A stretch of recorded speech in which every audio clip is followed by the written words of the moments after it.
The night the casual cruelty of a stranger pierced Victoria Hartwell's formidable armor. Everything shifted for Marcus Bennett. He was just the quiet guy from security, blending into the shadows of the Riverside Cafe, pretending to work. 2 years of quiet loneliness, of being called plain oatmeal, had taught him to avoid grand gestures, yet watching Victoria, his CEO, shrink under those vicious words. Too old for any man who has real options. Past that, something inside Marcus snapped. She sat in the dim corner, her simple jeans and soft sweater so different from her usual sharp suits. Her hands, usually so commanding, now clutched a coffee cup, knuckles white against the ceramic. He saw the crack in her composure, a mirror of the deep ache he carried from his own solitude, a hunger for connection, for someone to truly see her, radiated from her, quiet, but impossible to ignore. Every instinct told him to stay back, but the memory of his own dismissal, that cold, not enough, pushed him forward. "Miss Hartwell," he began, his voice a quiet tremor against the cafe's low hum. When she looked up, the raw pain that flashed in her eyes hit him like a physical blow. Her mask slipped back into place almost instantly. But he had already seen. "You don't look fine," he said, sliding into the booth across from her. Without waiting for permission, it was bold for him, a small rebellion that thrilled him and terrified him. "I heard what he said," he continued. He was wrong. Her tired smile barely touched her eyes. "You don't have to defend me. I'm used to it." That's the saddest thing I've heard all week. The words hung between them, heavy with shared understanding. "There's a difference between honesty and cruelty," he said, his voice steady now. "What he said says nothing about your worth. It says everything about him." "Why do you care?" she asked, so softly it was almost a whisper. "Because I saw myself in you. Because I know what it feels like to be told you're not exciting enough. Not enough. Because I watched someone hurt you, and I couldn't pretend I didn't see." Silence settled, not uncomfortable, but thick with something new, something beginning. She spoke of her empty house, feeling like a tiny marble rolling around in a huge box. He admitted his apartment was too quiet, always too quiet. When she finally said his name, Marcus, it felt like the most fragile gift.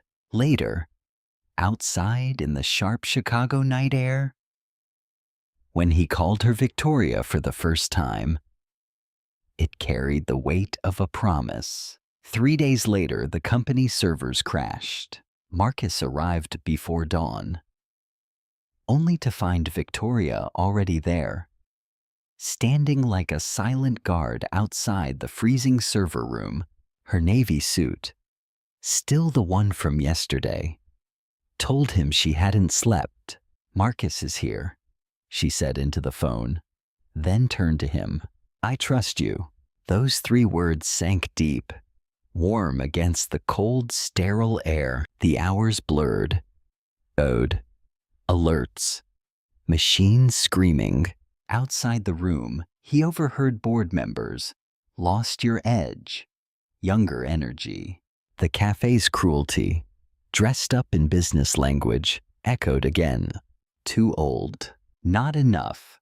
By 8 in the evening, the system still resisted. Victoria appeared with takeout.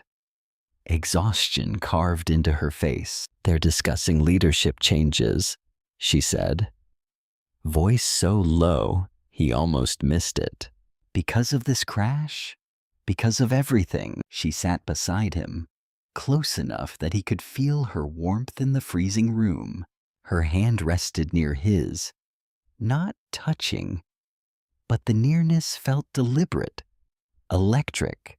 "Why are you so certain?" she asked, eyes searching his. "Because you show up at 4 in the morning during a crisis. Because you defend your people instead of pointing fingers. Because you built this company from nothing." Her hand finally brushed his. "I keep thinking about that night at the cafe," she confessed, "about what you said. That hearing something over and over doesn't make it true." He turned to face her fully. The cold room suddenly far away. Her eyes, unguarded now, held his.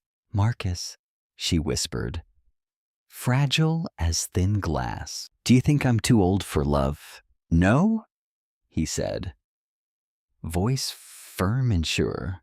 "I think the right person just hasn't been brave enough yet."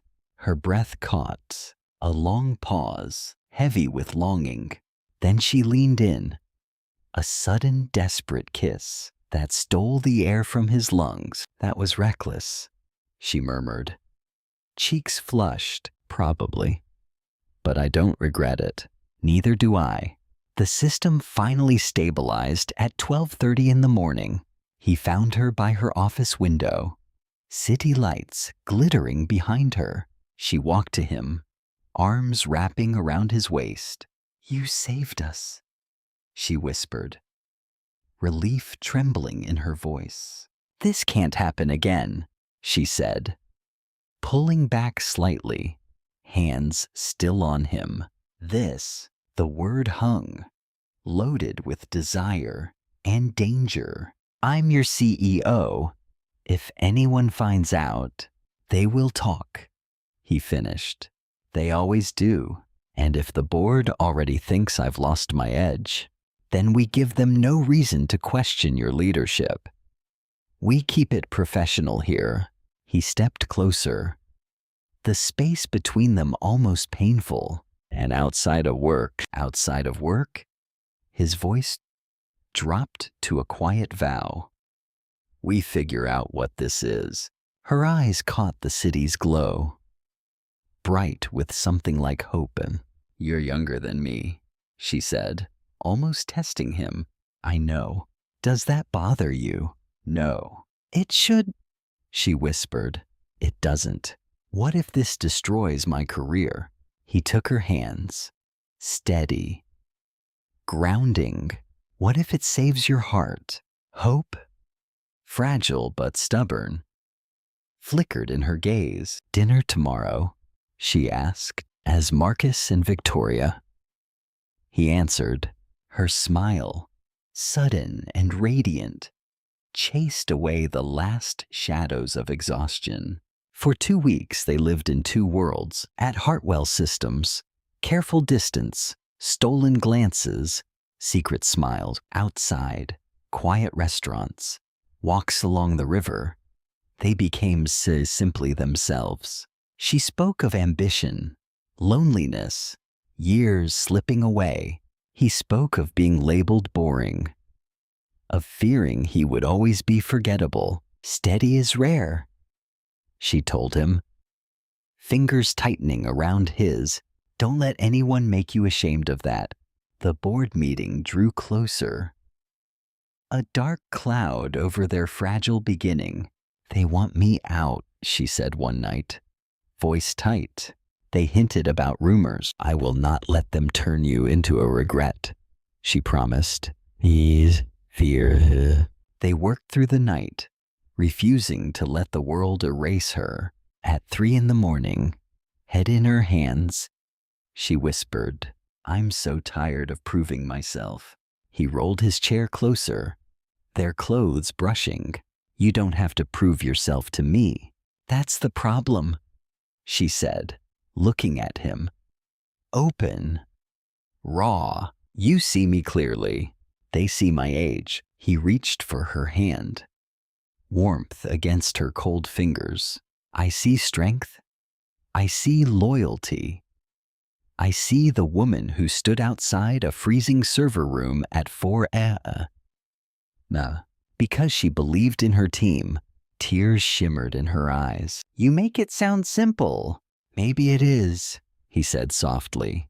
Maybe love is simple. People just complicate it. Marcus. Her voice shook. If I lose this company tomorrow, everything changes. Then we face it together. You would stay. Even if I'm no longer CEO, even if I have nothing impressive left. You think your title is what I fell for. What did you fall for? She asked, almost too quiet to hear. The woman who sat alone in a cafe and refused to break in public. The woman who still shows up strong even when the world tries to tear her down. The woman who laughs like she forgot how beautiful her smile is. Her breath hitched. A small sound of surrender. I'm scared, she admitted, not of losing the company, of losing you. He moved closer, foreheads nearly touching, shared warmth, holding them together. You won't, he promised. Her kiss this time, certain, sealed everything unspoken. They walked into the boardroom side by side. His presence alone drew startled glances. Victoria, calm, unyielding, laid out 15 years of relentless success. You were wrong. She told them, voice clear and strong, and I will not apologize for getting older while building your wealth. The motion died, but victory in the boardroom didn't silence the break room. Whispers grew louder. Anonymous emails, desperate, pathetic. Maybe we made a mistake, she said one night, curled on her couch, eyes haunted by city lights. Maybe I should have protected you from this.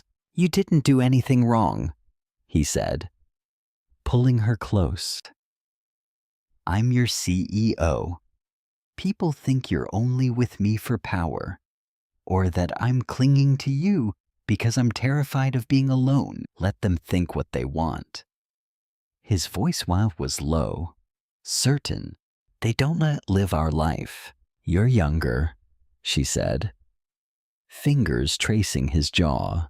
You could have an easier life. No rumors, no judgment. I don't want easier, he answered, fierce. I want real. Her breath caught. A silent yes. Then his phone buzzed. Sharp, urgent. A massive security breach. Stay here, he told her. The next 12 hours were chaos.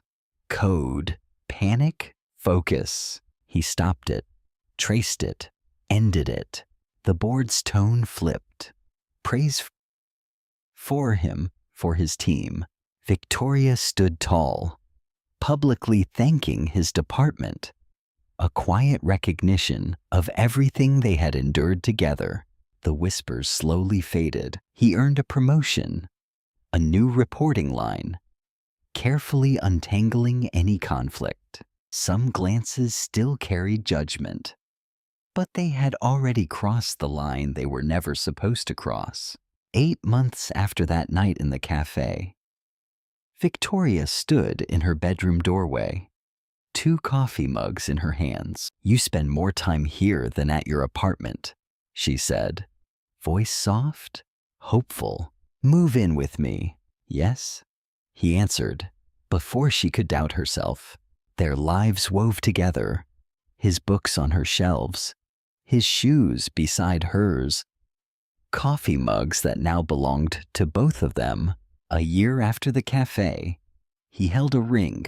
He had planned something perfect.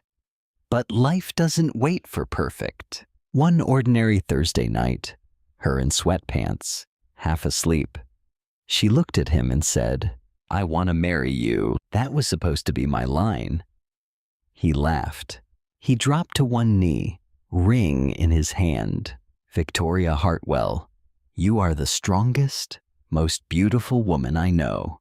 You taught me that steady is not boring, that loyalty is not weakness. that love does not come with an expiration date. Will you marry me? Tears streamed down her face. Yes, she whispered. 9 months later, in their backyard, surrounded by 80 people who loved them, she stood and spoke. I spent years believing I was too old for love. Then a man who barely knew me walked across a cafe and reminded me I was enough. When it was his turn, he took her hands, grip steady. I spent years believing being steady meant being forgettable. Then I saw someone hurting and decided not to stay silent. They danced under soft lights, her head resting against his shoulder. Thank you for walking to my table that night, she whispered. Thank you for letting me stay, he answered. They were not too late. They were not too much. They were exactly on time. Two people who found courage in each other, daring to rewrite their lives. One quiet step across a crowded room at a time.